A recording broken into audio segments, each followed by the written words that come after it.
Que el Señor te bendiga ricamente. Le saluda a su amigo y hermano Esgin Calderón Valverde. Bienvenido a este programa para líderes cristianos para bendecir a la iglesia del Señor. Antes de iniciar con el programa de hoy, quiero invitarlos para que visiten las páginas de su servidor. Páginas que han grabado los diferentes videos que tenemos en YouTube y los han organizado de manera sistemática para facilitar la búsqueda de los diferentes temas para los líderes cristianos, obviamente. Tenemos esta página de la Casa de Oración, dos páginas de la Casa de Oración. Esta la tenemos en página web gratis, muy sencilla de usar, donde vienen temas como, cursos de griego. Estos cursos de griego, viene análisis gramaticales, donde usted sencillamente ingresa con un clic. Viene también los cursos de hermenéutica que estamos grabando, y vienen otros temas parecidos. Igualmente tenemos la página en Overblock, una página que tiene un menú amplio para que usted pueda explorar. Tenemos también en Facebook el grupo Teología y Hermenéutica Bíblica con énfasis en gramática griega. Es un grupo hecho para líderes cristianos donde estamos compartiendo una cantidad de temas relacionados con la formación cristiana, con la teología, etc.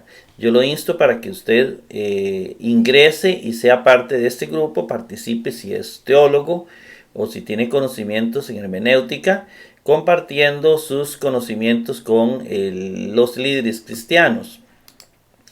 También yo lo insto para que usted visite el canal de YouTube, explórelo. Hay listas diferentes donde también los temas vienen organizados y usted puede ser de alguna manera bendecido con alguno de los temas que ahí presentamos.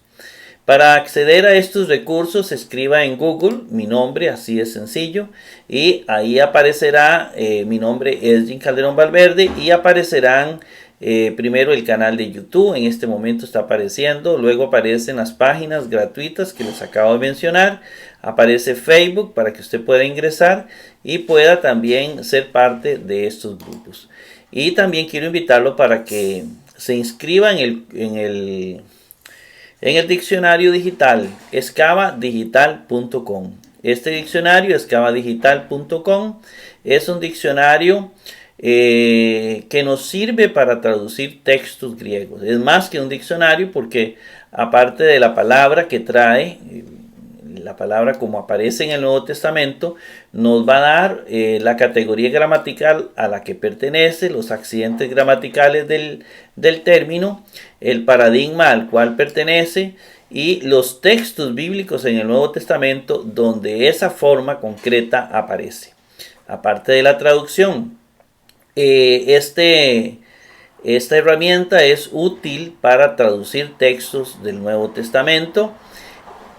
Muy sencilla de utilizar, muy fácil de utilizar. Yo lo insto para que usted se suscriba y pueda aprovechar estos recursos que hemos creado para liderazgo cristiano. En esta oportunidad tendremos Mateo 1:23. Análisis gramatical de Mateo 1:23. Antes de iniciar con el análisis gramatical de este programa, lo invito para que se suscriba a mi canal de YouTube. Lo invito para que se suscriba al diccionario digital de los exégetas, excavadigital.com. Le solicito que comparta este video en las redes sociales. El cristianismo enfrenta una crisis cognitiva. Las personas desean conciertos, desean actividades emotivas, lo cual no es malo. Pero lo malo es que están rechazando el conocimiento. Están rechazando formarse, están rechazando aprender. Están presentando la formación cristiana como mala. Se les olvida que Oseas dijo: mi pueblo perece por falta de conocimiento. Se olvidan que Jesucristo durante varios años formó a sus apóstoles. Se olvida que la iglesia primitiva tenía maestros. Se olvidan que la palabra de Dios da un gran énfasis, por ejemplo, en Pablo, en el Pablo que conoce, el Pablo que sabe, el Pablo que interpreta correctamente el Antiguo Testamento. Necesitamos que las personas se formen y que quieran formarse. Que es cansado, que es aburrido, puede ser que sí, pero que es importante. En este momento son presa de los lobos las personas que no se forman. Las personas que no se forman cuando vienen las sectas, las herejías, bajo una capa de santidad y de grandes conocimientos bíblicos, y los engañan. Son engañados. La persona que se forma no es engañada. La persona que sabe no es engañada. La persona que sabe nunca caerá en manos de los falsos profetas. Pero los que no se forman, cuando estén atravesando una crisis y llegue uno de estos falsos profetas con una herejía extraña, los va a convencer y van a caer. Por eso los insto para que me ayuden a concienciar a la sociedad sobre la importancia de capacitarse, formarse. Los objetivos de este programa son 3. En primer lugar, el objetivo exegético, exégesis, ¿qué dice el texto bíblico? Presentarles el texto bíblico tal como lo presenta el hagiógrafo, sin alterar el texto bíblico, sin inventar mensajes extraños, sino sencillamente presentándolo tal como dice. Una interpretación literal del texto.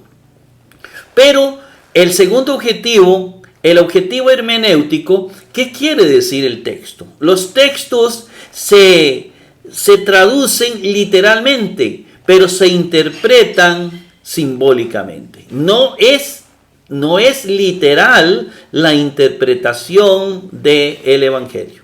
Si tu ojo peca, sácatelo, no significa que te tienes que sacar el ojo. Hay un objetivo, hay un simbolismo que debemos encontrar en ese texto bíblico. La parte hermenéutica, la interpretación del texto bíblico. Para eso acudimos al método teológico, histórico, gramatical, como viene en la portada. Histórico porque mientras más conozca usted de las condiciones políticas, sociales, religiosas del tiempo de Jesús, más entenderá el Evangelio. Necesitamos abocarnos, y hay muchos libros, necesitamos abocarnos a conocer introducciones al Nuevo Testamento, introducción al Antiguo Testamento. Puede ir a las librerías, adquirir los libros o adquirirlos también de manera digital, ahora que estamos en la era digital, pero hay que buscar libros que nos ayuden a conocer el contexto histórico, social, político, religioso del tiempo de Jesús para entender el Nuevo Testamento. Mientras más conozcamos, más autoridad moral tenemos para interpretar la parte hermenéutica, interpretar los textos de la palabra de Dios. El tercer objetivo es teológico. ¿Qué me dice el texto a mí? La teología bíblica nos lleva a una vivencia de la palabra de Dios. Si usted lee el Evangelio, para Jesucristo el mensaje, el Evangelio es vivencial. El Evangelio no se hizo para acumular conocimientos, para acumular teorías. No, el Evangelio se hace para vivirlo. Y el texto bíblico que no me lleve a una vivencia, esa teología no es bíblica. Podrá ser cualquier cosa menos bíblica. La teología bíblica me lleva a una vivencia de la palabra de Dios. ¿Qué me dice el texto a mí? A mí, el creyente, el cristiano del siglo XXI. Bien, vamos entonces sin más preámbulo a iniciar con el texto bíblico de hoy. Mateo 1:23 dice: He aquí la virgen en estómago tendrá. También se nacerá hijo, también llamarán el nombre de él Emmanuel, que es siendo traducido el Dios al lado de nosotros. Isaías 7:14 es el texto al que alude el agiógrafo. Muy importante, he aquí la Virgen en estómago tendrá. La Virgen, porque se va a enfatizar en el partenos, en la mujer que es virgen, ¿verdad? En el texto, esto es tomado del texto griego de la Septuaginta. Nos indica que el autor está acudiendo al texto de la Septuaginta. En el Antiguo Testamento tenemos dos versiones, la versión hebrea y la versión griega.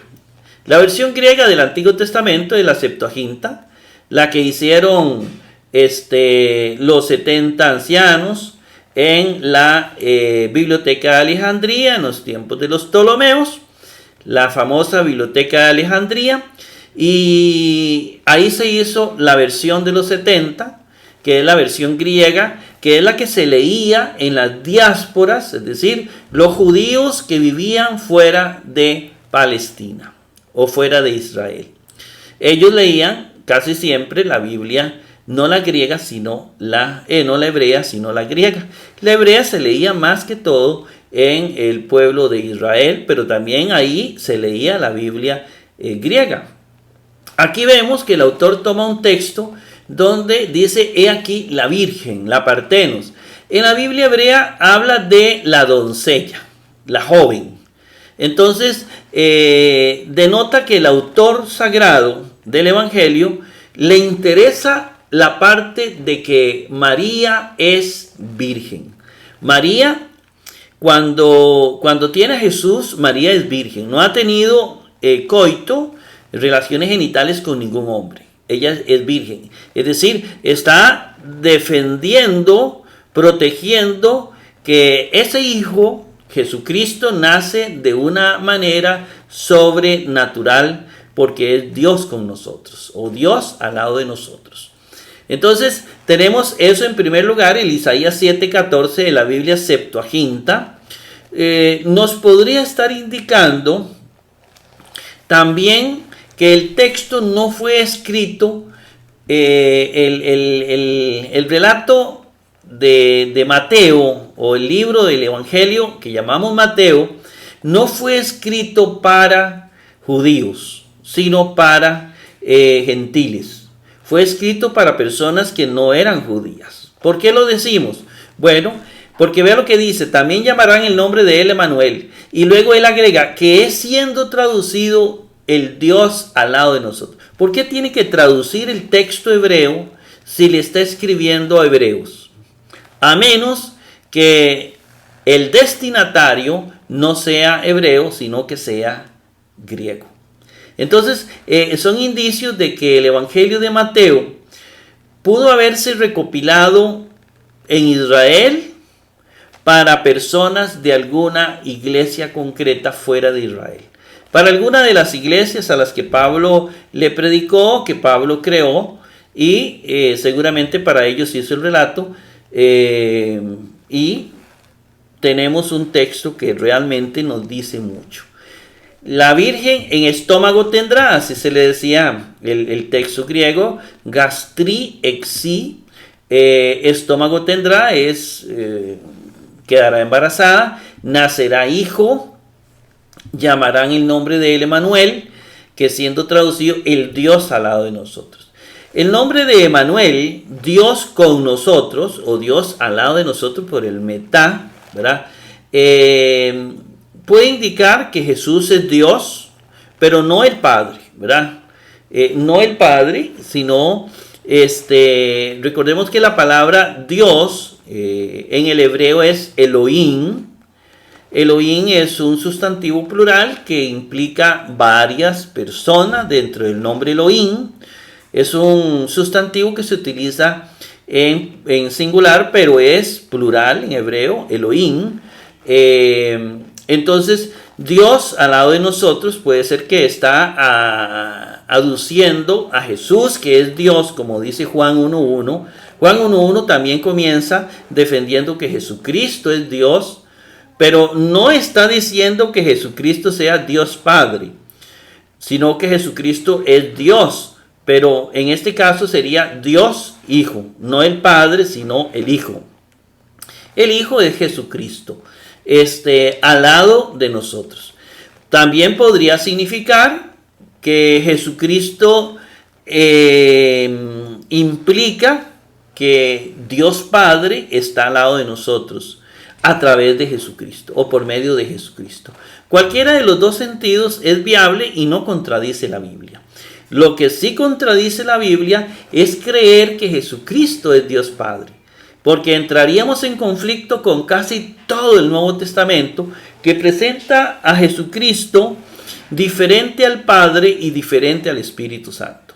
Cualquier doctrina que diga que Jesucristo es el Padre, que Jesucristo es el Espíritu Santo, o cualquier relación entre ellos eso entraría en conflicto con todo el Nuevo Testamento.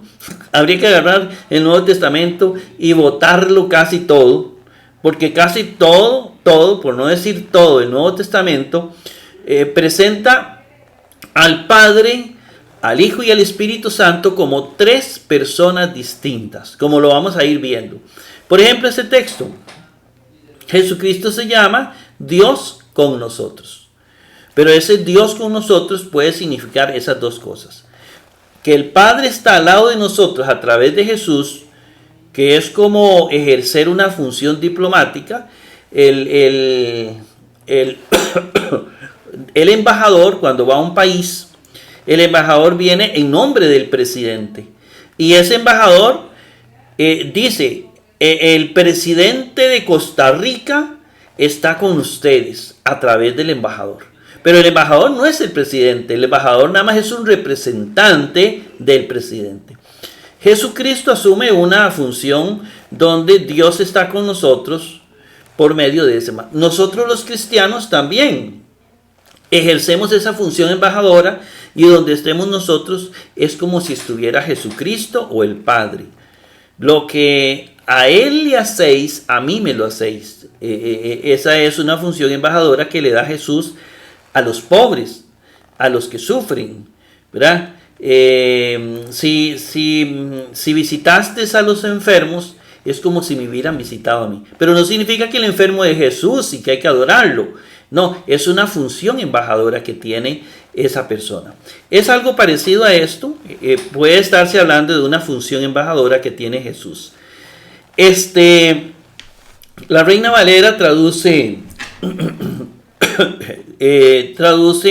de una manera muy clarita: una virgen concebirá y dará a luz un hijo y le pondrás por nombre Emmanuel, que significa Dios con nosotros. La Jerusalén, ver que la virgen concebirá y dará a luz un hijo, le pondrán por nombre Emmanuel, que traducido significa Dios con nosotros. Y literalmente lo que usted encuentra en el amarillo. Vámonos al interlineal un momentito. Y aquí vamos a comenzar con algunas partes importantes. Lo primero, el interlineal idú, he aquí, ¿verdad? Es una interjección. Idú, he aquí. Hi parcenos o hi partenos, la virgen. En gastri, en estómago. En lo que hace es que el sustantivo se convierta en una especie de locativo.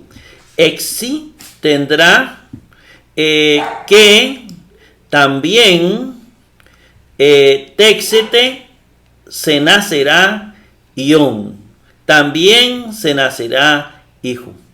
Que también Kalesusin llamarán to onoma, el nombre aftú de él, Emmanuel.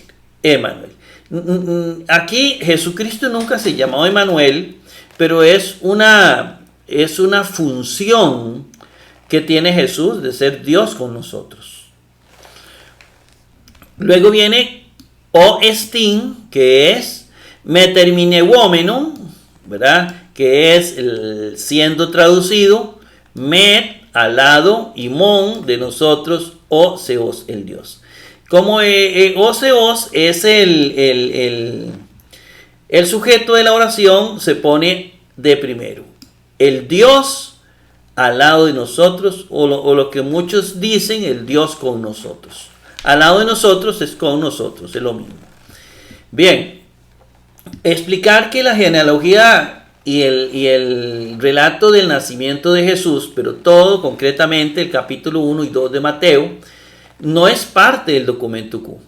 Es un relato recogido por un hagiógrafo desconocido de entre los muchos que pululaban en el pueblo, tomando en cuenta lo que nos dice Lucas en el capítulo 1, que muchos escribían relatos de Jesucristo y que ellos tomaron algunos. Es obvio que el autor tomó muchos relatos también en Mateo para formar el libro de Mateo. El autor del libro, que se llama de Marcos, tomó muchos relatos del tiempo de Jesús para formar el libro de Marcos, así Lucas también para hacerlo el de él, así lo dice Lucas.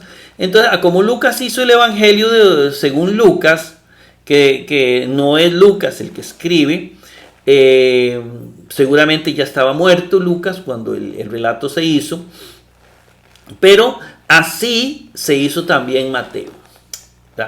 El evangelio de Mateo es desconocido en la iglesia primitiva. No hay un solo documento que nos hable del evangelio de Mateo en el siglo I o casi todo el siglo II. No hay nadie que nos hable del evangelio de Mateo, de Marcos o de Lucas. Al menos no eran los libros que dominaban en la iglesia.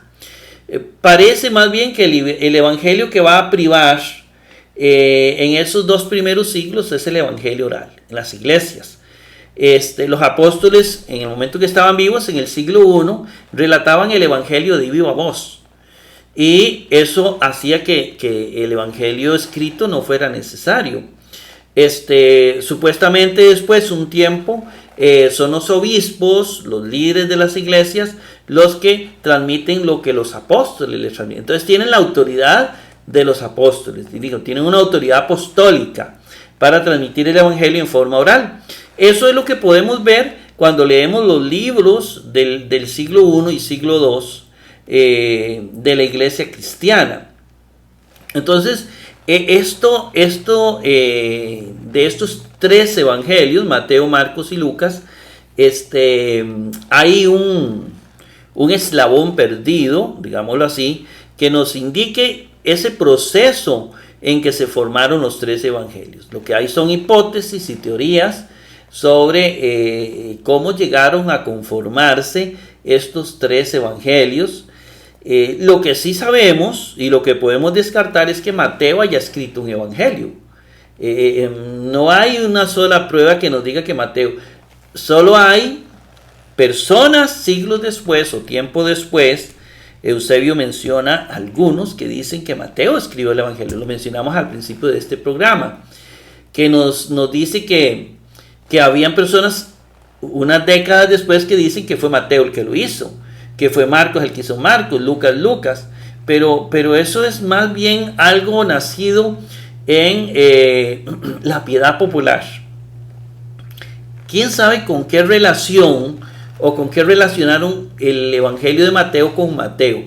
Si fue lo que él transmitía oralmente y que de alguna manera quedó como algo que él transmitía en sus iglesias y que luego pasó a estar escrito, puede ser. Esos son hipótesis, solo hipótesis, pero realmente a ciencia cierta no se sabe. Bueno, comencemos con el análisis gramatical. Idú es una interjección, como les dije, y se traduce he aquí. He aquí, y partenos, viene lo que se llama el sustantivo partenos con su respectivo artículo. Y partenos. Lo escribimos en el cuadro y partenos. Y partenos, que es el sustantivo con su respectivo artículo. ¿Por qué yo sé que partenos es un sustantivo? Bueno, búsquelo en el diccionario. Y el diccionario le va a decir que es un sustantivo femenino que viene de partenos. Este es el paradigma. El paradigma o la declinación de Parteno lo tenemos en pantalla. Partenos se traduce como virgen. Y si usted busca partenos, que es un sustantivo femenino, aquí está junto con su respectivo artículo. Hipartenos. La virgen es un sujeto de la oración. He aquí la virgen. Hipartenos, la virgen, así se traduce. Es un femenino, es singular nominativo, igual que el artículo. Se sabe que es femenino singular por la declinación, os, ¿verdad? Usted la puede ver que es femenino singular nominativo y que es un artículo femenino singular nominativo, por lo tanto es femenino. Esta oración no hay ni que analizarla. Es sujeto porque usted le pregunta al verbo, ¿quién tendrá? ¿Quién realiza la acción de tener? La Virgen, ¿verdad? Es sujeto de la oración.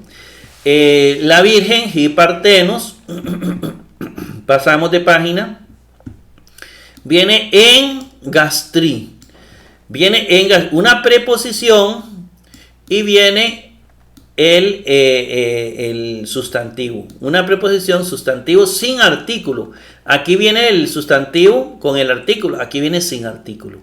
Gastri, lo escribimos en el cuadro, lo busco en el diccionario y me dice que gastri es un sustantivo femenino, que viene de gastir, que se traduce como estómago, y la forma gastri la encuentro en el singular dativo, pero más que eso es mucho más fácil. En, que aparece ahí, es una preposición con dativo que se traduce como en. Eso convierte el sustantivo dativo en un locativo. En se traduce en. Y gastri lo vamos a buscar y y gastri lo encontramos aquí. Usted lo ve ahí, gastri. Es el mismo, ¿verdad? ¿Qué es dativo? Si fuera solo dativo sin la preposición en, sería para estómago. Pero como viene es en estómago. Por la preposición en, ¿verdad? Que viene antes. En estómago, luego viene exi, lo ponemos en el cuadro, lo busco en el diccionario, me dice exi es un verbo futuro, indicativo, activo, tercera singular, que viene de ejo. Es decir, que ejo es el paradigma, pero hay tres paradigmas: activo, pasivo y medio. En este caso es activo, entonces busco el paradigma activo de ejo, que vamos a traducir como tener, y la forma exi la encuentro en el futuro indicativo, tercera singular. Futuro indicativo, tercera singular. Vean aquí, exi. ¿Y cómo se conjuga un futuro del verbo tener? Yo tendré, tú tendrás, él tendrá. Tendrá. En estómago tendrá. ¿Ve qué fácil? Ahora vamos a la otra página. Luego dice que. Y que es una conjunción coordinada copulativa que se traduce también. Copulativa porque está uniendo, ¿verdad? También está uniendo las oraciones, la anterior de la que sigue. También. Y luego sigue téxete. Téxete lo escribimos aquí. ¿Y por qué no escribo en que y du? No, porque esas son digámoslo así, partes variables, partes invariables de la oración, categorías que no varían. En cambio, estamos escribiendo aquí las categorías que varían. Esa es la diferencia.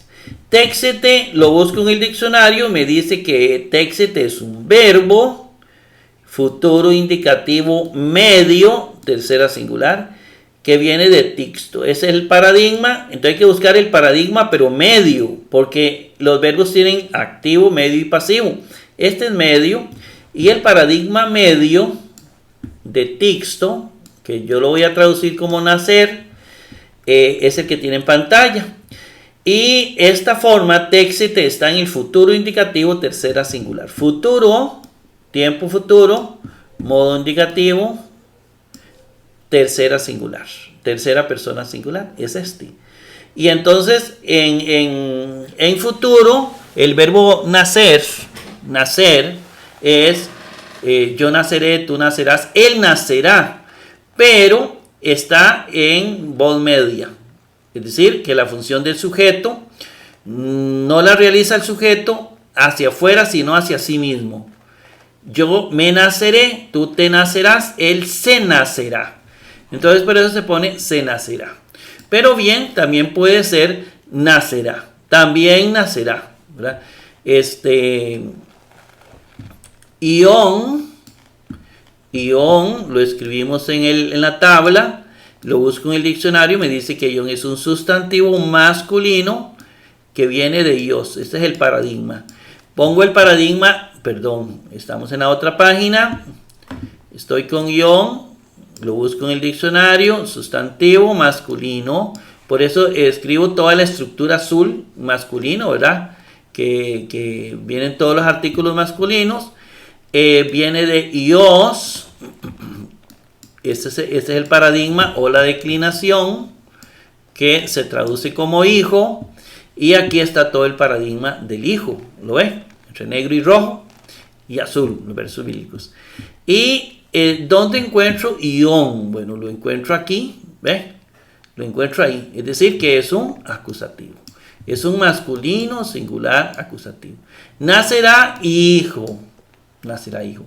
No recomiendo escribir los artículos indefinidos porque nacerá hijo se sobreentiende. Lo que hay que hacer es adecuarse a la Biblia, porque si a todo le agregamos los artículos indefinidos, alteramos algunos sentidos en algunas partes de la Biblia. No es una regla. Hijo.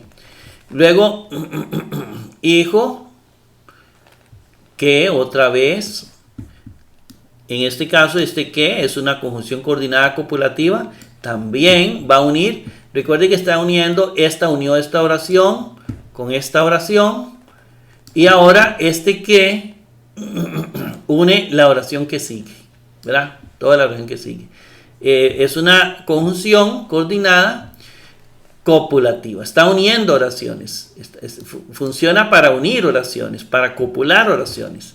También, kalesusin, lo escribimos aquí en el cuadro. Me dice que es un verbo, lo busco en el diccionario, futuro indicativo activo, tercera plural, y viene de el paradigma kaleo. Viene de kaleo, entonces tengo que buscar el paradigma activo de kaleo. Paradigma activo de kaleo, que voy a traducir como llamar, y lo busco la forma en el futuro indicativo, tercera plural. Futuro indicativo, tercera plural, es plural. Al ser plural, entonces vamos a los plural. Nosotros llamaremos, vosotros llamaréis, ellos llamarán, kalesusin es llamarán. También llamarán, ¿verdad? Pasamos la página y viene toónoma. Viene un sustantivo con su respectivo artículo. Bueno, toónoma, nada más quiero señalarles que aparece en dos partes, ¿verdad? Entonces, toónoma lo escribimos para analizarlo. Viene el sustantivo con el respectivo artículo. Y ónoma lo busco en el diccionario. Lo primero que me va a decir es que es un sustantivo neutro que viene de ónoma. Escribo el paradigma o la declinación de ónoma. Aquí la tenemos en pantalla. Y resulta que lo tenemos como nominativo y como acusativo. Llamarán el nombre. Este toónoma es sujeto de la oración o es complemento directo. Digamos, ¿qué es?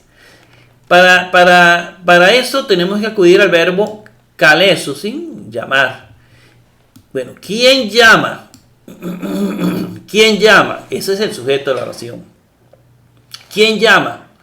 Llama la gente, los hombres, todos lo van a llamar, ¿cierto? Entonces, ese es digámoslo así, el kalesusin sería ellos. Ellos. No está en la oración, ¿verdad? Pero está implícito en el verbo. Ellos llamarán. No se menciona. Ellos, este es el sujeto de la oración. Ellos llamarán. ¿A quiénes llamarán ellos? ¿O qué llamarán? El nombre. Esto va a ser complemento directo. Es decir, que esto va a ser el acusativo, que es complemento directo, como lo hemos explicado en muchos otros programas. Entonces, esto o normal, que se refiere el texto de 1.23, es un acusativo. Es un acusativo. Por eso le pusimos neutro, singular, acusativo. ¿Ve? No neutro, singular, nominativo. Y corresponden en género, número y caso con el artículo. ¿Ve? El nombre, llamarán el nombre como acusativo, esa es la función, tiene una función de complemento directo o una función acusativa en el texto. ¿Saben? Llamarán el nombre Aftu, y Aftu lo escribimos acá, es un pronombre personal, me dice el diccionario, que viene de Aftos. Este es el paradigma. Aftos, que es tercera persona, actúa como un adjetivo, por lo tanto, como todo adjetivo, tiene los tres géneros, masculino, femenino y neutro, dependiendo a quién se refiere. Si se refiere a un sustantivo masculino, se usa, vamos a otra vez para atrás, se usa el sustantivo masculino. Si se refiere o se relaciona con uno femenino, usamos los femeninos, y se refiere a uno neutro, usamos los neutros. Llamarán el nombre de él. Entonces hay que preguntar, ¿quién es de él? ¿Quién es? El nombre de él. ¿Quién es él? Es Jesús. Jesús es masculino, femenino, neutro. Es masculino. Entonces ese de él es este. Es masculino. No neutro, vea que en neutro también existe, pero como hace referencia a Jesús, a él, entonces es un masculino, es un singular, masculino singular nominativo. Bueno, genitivo, perdón, masculino singular genitivo. Aquí está, ¿verdad? En esta línea. Bien, y luego pasamos el nombre de él y viene Emanuel. Emanuel lo escribimos aquí. Lo busco en el diccionario, me dice que es un sustantivo masculino, porque todo nombre de hombre es masculino. Y este sería el paradigma o la declinación Emanuel, que viene a ser igual en todos los casos: nominativo, genitivo, dativo, acusativo. ¿Y cómo sé yo cuál es la función de Emanuel en la oración? Llamarán el nombre de él Emanuel. Entonces vamos a lo mismo. Recuerde que llamarán, el que llama son ellos. Ellos llamarán. ¿Y qué llamarán ellos? El nombre de él, Emanuel. Todo esto es parte de lo que llama el predicado de una oración. Es parte de una misma oración. Llamarán el nombre de él, Emanuel. El predicado y junto con el verbo, ¿verdad? Entonces predicado. Y el tácito que está, ellos, que no aparece, es el sujeto. Entonces estamos con Emanuel. Ahora sí, si es complemento directo, sabemos que no es el sujeto, es acusativo. Es acusativo. Ya no es el sujeto de la oración. Si no es nominativo, es acusativo. ¿Está bien? Emanuel. Por eso masculino singular acusativo. Y luego viene una explicación. Viene estin, meterme gol, pero ese que ustedes ven aquí es un pronombre relativo, es decir, funciona también como adjetivo. Entonces, como es adjetivo, viene de os, este es el paradigma os de este pronombre relativo, se traduce como qué o quién, ¿verdad? ¿Qué o quién? Dependiendo de a quién represente, se usa masculino, femenino o neutro. ¿Verdad? En este caso se va a usar el o, que usted lo va a encontrar aquí. Lo encuentra aquí, ese o, y lo encuentra aquí. En neutro, singular, nominativo o acusativo.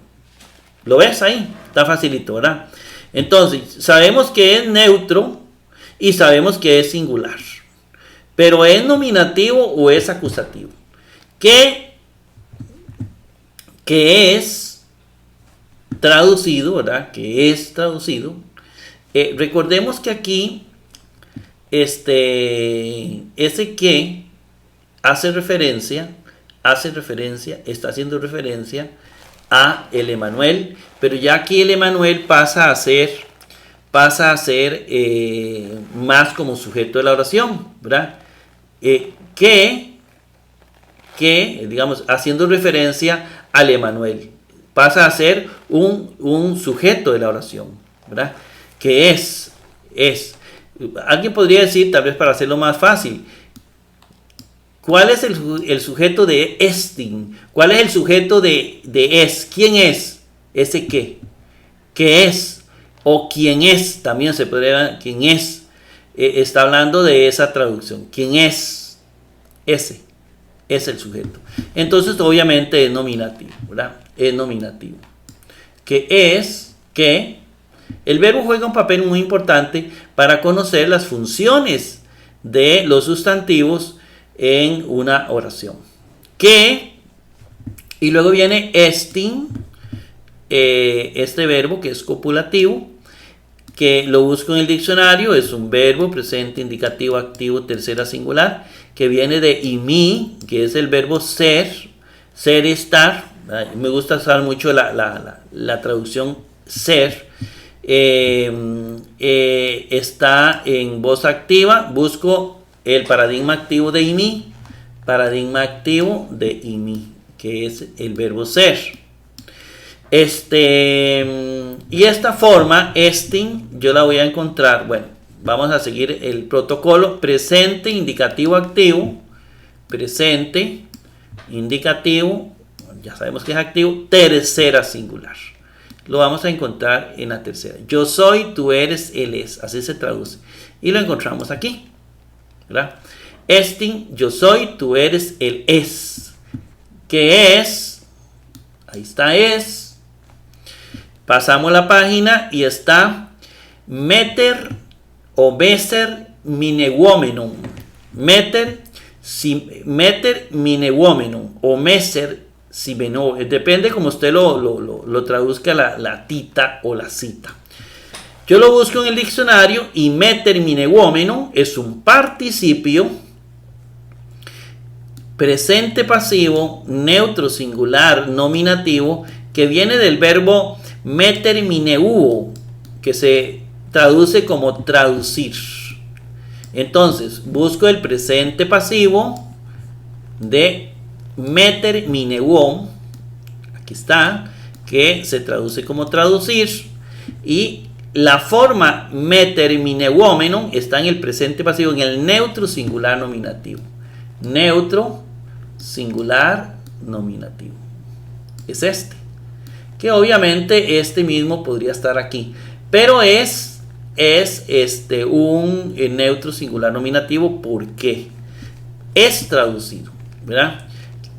Meter mineuomenum está haciendo referencia al o, está haciendo referencia, recuerden que esto es un participio que está haciendo referencia a este o, ¿verdad? Este o, como usted lo ve, que hace referencia, digámoslo de alguna manera, ¿verdad? Quien es traducido, hace la referencia a un sujeto de la oración, ¿verdad? Vamos a ver aquí siendo traducido. Entonces, al siendo traducido, cuando hablamos de un participio, estamos hablando de una forma adjetival. Está siendo traducido el Emanuel, ¿verdad? El Emanuel está siendo traducido. Pero está, la traducción está haciendo referencia a un sustantivo neutro, singular, nominativo, ¿verdad? Que tiene una gran referencia con este pronombre relativo, ¿verdad? Que está hablando de una traducción concreta, que es neutro, singular, nominativo. ¿Está bien? Entonces, tenemos estos dos que hacen referencia a alguna especie de sustantivo que es neutro. Dice, pasamos la página,